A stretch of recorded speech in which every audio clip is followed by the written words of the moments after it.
کیا آپ جانتے ہیں اسلام کی تاریخ میں ایسے لوگ بھی گزرے ہیں جن کے پاس سونا چاندی کے ڈھیر تھے مگر ان کے دل دنیا سے خالی تھے۔ وہ مالدار تھے مگر دولت کے اسیر نہیں تھے۔ انہیں خوف تھا کہ کہیں یہ مال ہمارے لیے عزت نہیں، یہ تو ایک امانت ہے، ان کی نجات میں رکاوٹ نہ بن جائے۔ آج ہم آپ کو سناتے ہیں ان صحابہ کی کہانی جنہوں نے دنیا کو ہاتھ میں رکھا مگر دل میں نہیں۔ ذرا تصور کیجئے ایسے لوگ جن کے پاس لاکھوں درہم، ہزاروں اونٹ اور سینکڑوں گھوڑے تھے مگر ان کے دلوں میں دنیا کی محبت نہ تھی۔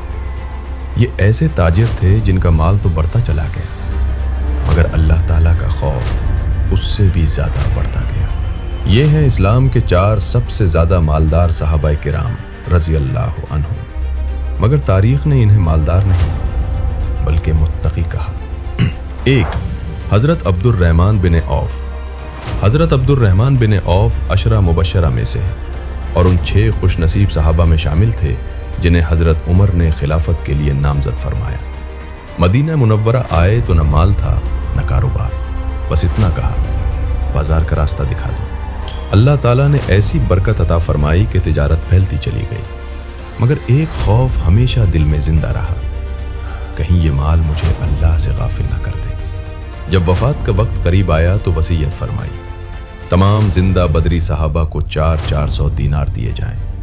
اس وقت 100 سے زیادہ بدری صحابہ زندہ تھے اور سب نے یہ رقم قبول کی، حتیٰ کہ خلیفہ وقت حضرت عثمان نے بھی مزید وصیت فرمائی 50,000 دینار اور 1,000 گھوڑے اللہ کی راہ میں دے دیے جائیں۔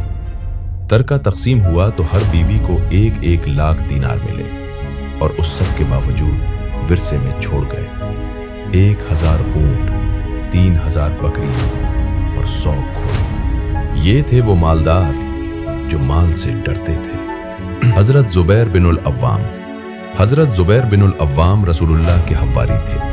ایک موقع پر نبی کریم نے فرمایا میرے ماں باپ تم پر قربان ہوں، آپ تاجر بھی تھے اور زمیندار بھی۔ خود فرمایا کرتے تھے میں نے جس کام میں ہاتھ ڈالا اللہ نے اس میں نقصان نہ ہونے دیا۔ قرض اور سخاوت، اگر کوئی سائل آ جاتا اور نقد رقم موجود نہ ہوتی تو قرض لے کر بھی اس کی مدد کرتے۔ اسی وجہ سے وفات کے وقت 22 لاکھ درہم قرض تھا۔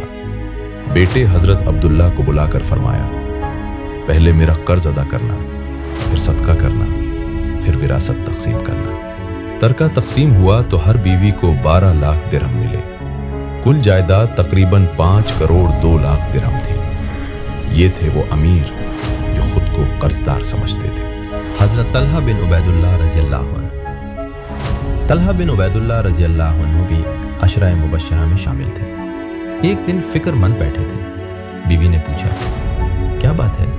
فرمایا میرے پاس بہت سا مال جمع ہو گیا ہے، مجھے ڈر لگ رہا ہے، سوچ رہا ہوں کہ کیا کروں۔ بیوی نے کہا غربا میں بانٹ دیجئے۔ چنانچہ آپ رضی اللہ تعالیٰ عنہ نے اپنی لونڈی کو بلا کر 4 لاکھ کی خطیر رقم اپنی قوم کے غربا میں تقسیم کرا دی۔ سماجی خدمت، غریب خاندانوں کی کفالت، بیواؤں اور یتیموں کی شادیاں اور مقروضوں کا قرض ادا کرنا آپ رضی اللہ عنہ کی زندگی کا معمول تھا۔ اس سب کے باوجود ورثے میں چھوڑ گئے 22 لاکھ درہم، 2 لاکھ دینار اور بے شمار سونا چاندی۔ یہ وہ امیر تھے جن کے ہاتھ میں مال تھا مگر دل میں نہیں۔ 4. حضرت عثمان بن عفان رضی اللہ عنہ۔ حضرت عثمان بن عفان رضی اللہ عنہ ذو النورین تھے اور تیسرے خلیفہ راشد، اس قدر باہیا کہ فرشتے بھی شرمائے۔ رسول اللہ صلی اللہ علیہ وسلم نے 3 عظیم مواقع پر آپ رضی اللہ عنہ کو جنت کی بشارت دی۔ مسجد نبوی صلی اللہ علیہ وسلم کی توسیع، بئر روما کی خریداری اور جنگ تبوک میں بے مثال چندہ، اور وہ تاریخی الفاظ آج کے بعد عثمان رضی اللہ عنہ جو کریں انہیں کوئی چیز نقصان نہیں پہنچائے گی۔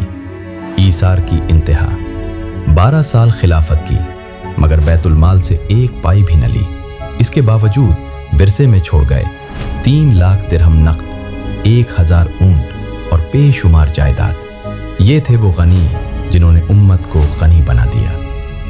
یہ تھے اسلام کے 4 سب سے زیادہ مالدار صحابہ رضی اللہ عنہم۔ سوال یہ ہے کیا آج ہم کم مال میں بھی اتنے سخی بن سکتے ہیں؟ اگر یہ باتیں آپ کے دل کو چھو گئی ہوں تو یاد رکھیے، اسلام کی تاریخ صرف کہانیاں نہیں بلکہ زندہ سبق ہے۔